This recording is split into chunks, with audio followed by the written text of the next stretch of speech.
Bismillahirrahmanirrahim. Now we are going to talk about some of the CT scan imaging from the abdomen.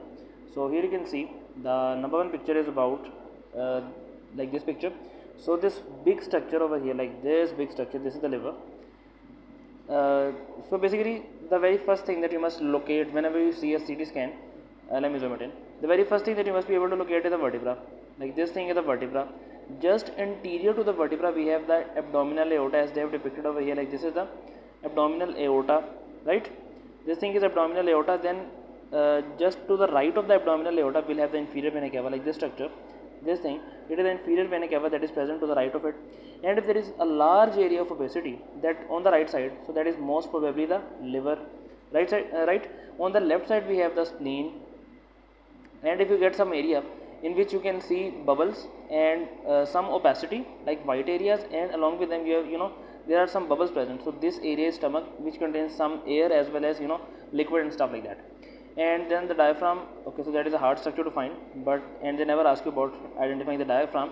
So if they are showing you the diaphragm, so this structure, like over here, somewhere over here is the diaphragm. Moving to the next image. In this picture you can see, just give me a second. Yep. So starting from here, firstly we can see the left hepatic lobe, because this is the right side, this is the left side, and the most right structure in the abdomen is the liver. So firstly we will find the left lobe of the liver, then there is the portal vein, like this triangular like structure. Then we have the right hepatic lobe. After the right hepatic lobe we have the inferior vena cava, like this, and then we have the descending abdominal aorta. Again it is present just anterior to the vertebra. The aorta is present just anterior to the vertebra. The spleen is present always on the left side. Then we have the splenic vein, like this, and after the splenic vein we have the celiac trunk. Moving forward to this picture, in this picture you can see that we have abdominal aorta. Again this is the vertebra, and just anterior to the vertebra we have the abdominal aorta. Or to the right side of the abdominal aorta we have the inferior vena cava. Then we have the duodenum. The second part of the duodenum is seen in this picture. It is somewhat lower section. We cannot see the stomach but the duodenum in this picture. Then this is the pancreas, the snake like structure over here. Then we have the jejunum and the intestinal loops, like all of these things, like these things are intestinal loops. And then we have this structure, that is the liver. Moving forward to the GIT physiology now. So in the GIT physiology, firstly we are going to talk about some of the hormones that are produced by the walls of the GIT, and they are playing important role in the gastrointestinal system. So the first hormone that we are going to discuss is the gastrin. The gastrin hormone, over here. So the gastrin hormone is being produced by the G cells in the antrum of the stomach and also in the duodenum. If I draw stomach over here, we have seen it so many times now. Like suppose this is the stomach, like this and this. So this is the cardia, this upper portion is the fundus, like this portion is the fundus. Then here we have the body. After the body, this area is called as the antrum, and after the antrum we have the pylorus. So in the antrum of the stomach and the duodenum, in the antrum as well as the duodenum, we have the G cells, and G cells are responsible for the production of gastrin. The function of the gastrin is to increase the gastric H positive production. It increases the gastric H positive secretion, increase the growth of the gastric mucosa, and increase the gastric motility. So gastrin is released after you have eaten the food. So when you have eaten the food, so resultantly we need to digest the food as well. So the gastrin is responsible for increasing the H positive secretion, that is increasing the HCl production in the intestines, increasing the HCl production in the stomach, increasing the growth of the gastric mucosa, and increasing the gastric motility. All of these functions are mediated by the gastrin release. How is the gastrin release regulated? That is depicted in this next column. So they are saying that it is regulated by the stomach, increased by the stomach distension. When you eat food, the stomach gets distended, the stomach becomes large, and when the wall of the stomach is distended, that stimulates the G cells to start producing gastrin. Second thing is alkalinization. Okay, so if the acidic environment of the stomach becomes alkaline because of some reason, maybe because you are eating a lot of food, and that a lot of food is neutralizing the acid that is present inside the stomach, that will cause alkalinization, and that alkalinization will cause the release of gastrin, amino acids that are present in the protein, then peptides, also in the proteinaceous food, then the vagal stimulation via the gastrin releasing peptide, the vagal stimulation via the gastrin releasing peptide. We will see later on that what are the in the former session, that what are the mechanism of action of the acid release. One of the mechanism is the vagus nerve. Now the vagus nerve performs the acid release by three mechanisms. The first mechanism is the direct stimulation of hydrogen potassium ATPases on the parietal cell. The second mechanism is the stimulation of the gastrin producing G cells by the gastrin related peptide release. And the third mechanism is by stimulation of the enterochromaffin like cells, which in turn are responsible for production of histamine, which will cause the stimulation of hydrogen potassium ATPases. But we'll see all of these mechanisms later on. But the regulation of the gastrin release is also mediated by the vagal stimulation by the gastrin releasing peptide GRP, then decreased by the pH, like if the pH is dropped less than 1.5, so even that like too much acidity will decrease the gastrin production, although alkalinization increases the gastrin release, but if the pH becomes too acidic, like below 1.5, now that is going to inhibit the gastrin release. And the mechanism is that when there is too much acidity, that H positive ions are going to stimulate the somatostatin producing S cells, and those S cells are going to S cells, I think it is D cells. Yes, these are the delta cells which are going to produce somatostatin. I'm sorry, these are not S cells. The delta cells produce somatostatin, and the somatostatin production is enhanced when the pH becomes very low, and in that very low pH the somatostatin will be produced, and that somatostatin will inhibit the release of the gastrin from the G cells. Moving forward, now let's talk about the next point, that is the next column, that is depicting the nodes. So increased by the chronic proton pump inhibitor use. So if we are using the proton pump inhibitors, the proton pump inhibitors will increase the production of gastrin, because the proton pump inhibitors basically inhibit the hydrogen potassium ATPases. When the hydrogen potassium ATPases are inhibited, resultantly the environment of the stomach gets alkaline, and if the stomach environment gets alkaline, so we know that alkalinization of the stomach environment causes the increased production of the gastrin. Secondly, increased chronic atrophic gastritis. Again, in the atrophic gastritis, we have the destruction of the parietal cells. When there is destruction of the parietal cells, there is loss of negative feedback inhibition of the G cells, and the gastrin production is enhanced. It is also increased in the Zollinger-Ellison syndrome. In the Zollinger-Ellison syndrome, it is a rare tumor, rare pancreatic or duodenal tumor, in which the G cells have the tumor in them, and there is excessive production of gastrin by the tumor cells, and that is called as the Zollinger-Ellison syndrome. Then after that we have the somatostatin. So somatostatin is produced by the D cells. You may also write somatostatin like this. If you write somatostatin like this, somatostatin, so this is a delta sign. So you will be able to remember the somatostatin, that it is produced by the D cells or the delta cells in the pancreatic islets of the GI mucosa. The delta cells decrease the acid and pepsinogen secretion. The delta cell is going to, the function of the somatostatin produced by the delta cell is to decrease the gastric acid and the pepsinogen secretion. So it is an inhibitor, or it is going to function opposite. It is going to show the opposite function of that of the gastrin. Decrease the pancreatic and small intestinal fluid secretion, decrease the gallbladder contraction, and decrease the insulin and glucagon release. Basically, somatostatin is a static hormone. It stops the release of almost a lot. It is going to stop the release of a lot of hormones in the GIT. Number one, it is going to stop the release of gastric acid production and the pepsinogen secretion, decreases the pancreatic and small intestinal fluid secretion, it decreases the gallbladder contraction by inhibiting the cholecystokinin, and it decreases the insulin and glucagon release. Then it is regulated by the increased acids.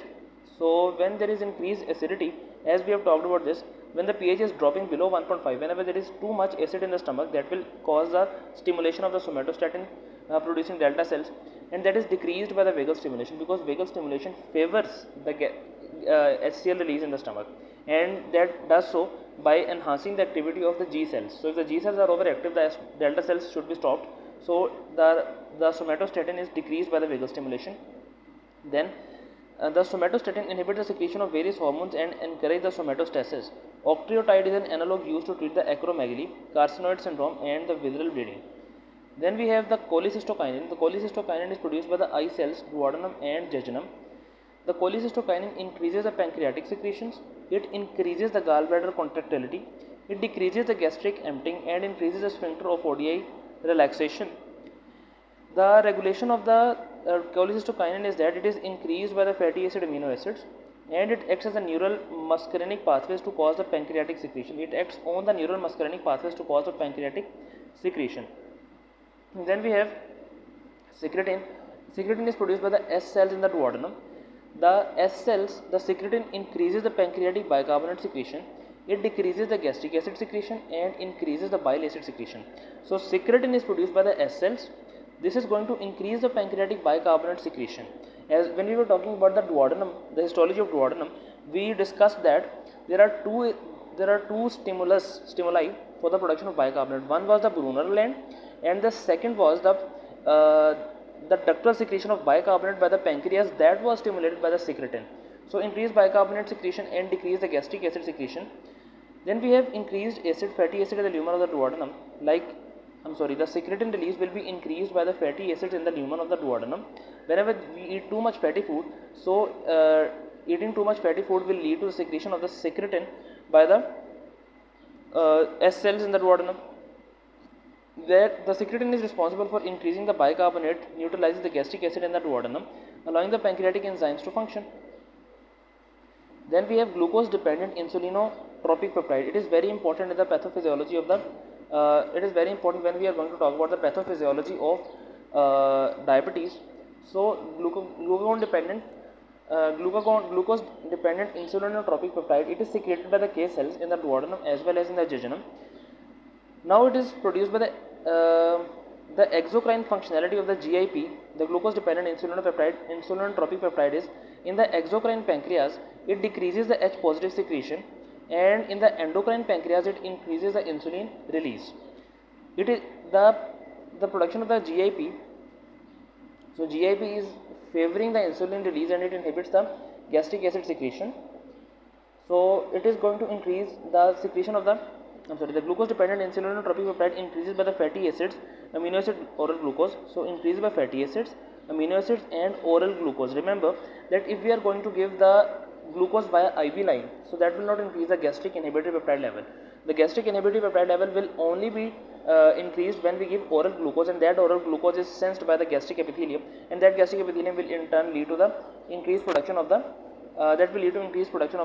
gastric inhibitory peptide, also known as the gastric inhibitory peptide or the glucose dependent insulinotropic peptide. Both of them stand for GIP, so you may use either term. Oral glucose load leads to increased insulin compared to the IV equivalent due to the GIP secretion. So when we give the oral glucose, it is only the glucose that is administered that is causing the release of insulin. But if we give the oral glucose, it is the oral glucose as well as the gastric inhibitory peptide.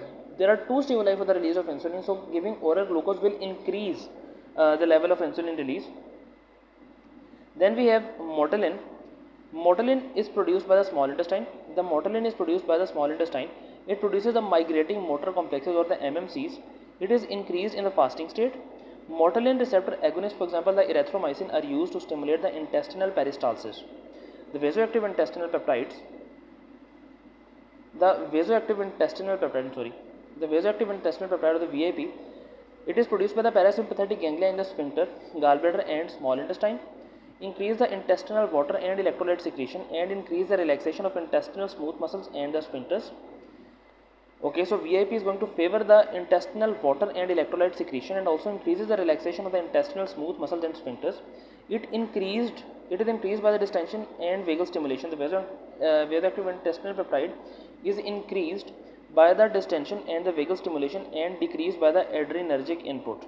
Okay, so vagal stimulation means parasympathetic input and adrenergic input means the sympathetic input.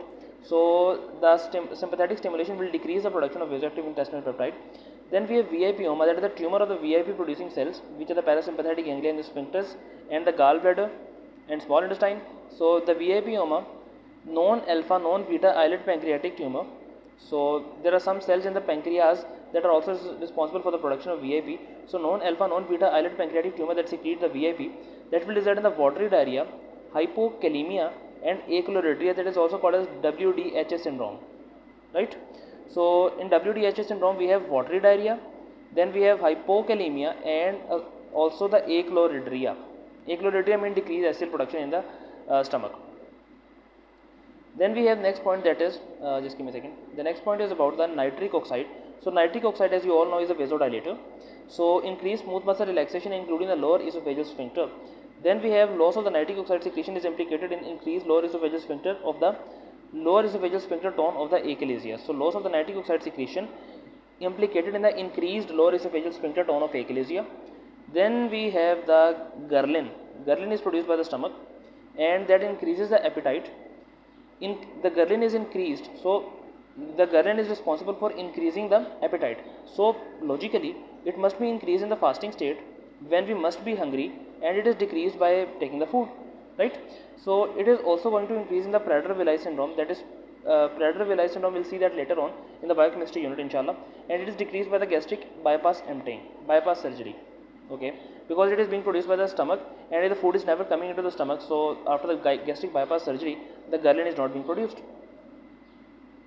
Moving forward, we have some medications which are in the Kaplan question bank. We know that omeprazole is responsible for decreasing the HCl production. That will increase the pH of the stomach, and that will result in the increased gastrin, because increasing pH or making the pH alkaline will result in the production of the gastrin, increasing the production of gastrin. Secondly, the Kaplan question bank is also stating that the gastrin is the only hormone produced in the antrum and also found in the duodenum and jejunum. So gastrin is the only hormone produced from the antrum, and it is also found in the duodenum as well as the jejunum. There is the Uworld point that gastrin is the only stimulates the HCl secretion. Gastrin not only stimulates the HCl secretion, but it also has a tropic effect on the parietal cell. It causes the parietal cell growth. After that, we have to see this thing, that is, these are the G cells. Whenever there is stimulus to the G cell, they start producing gastrin, and gastrin will stimulate the parietal cell to secrete the stomach acid, and by negative feedback inhibition, the stomach acid will inhibit the G cells. And it is not as simple as that. Stomach acid will stimulate the somatostatin producing delta cells, and then those delta cells will start producing somatostatin, and then somatostatin in turn comes to inhibit the gastrin producing G cells. Negative feedback of the gastrin and acid produced in the stomach. Moving forward to the next point, this is about the Uworld point. So somatostatin is secreted either from the hypothalamus, that decreases the growth hormone, or the D cells of the pancreas. So somatostatin, we will see that in the endocrine unit, inshallah, that hypothalamus is responsible for the production of somatostatin, and somatostatin is also produced by the D cells. Somatostatin presentation, somatostatinoma presentation, like somatostatinoma, as we have previously read, that somatostatin is responsible for inhibition of almost all the hormones produced by the GIT. So if there is somatostatinoma, if there is some tumor that is originating from the somatostatin producing cells, so what are we expecting? Number one, there will be gallstones due to poor gallbladder contractility due to decreased cholecystokinin.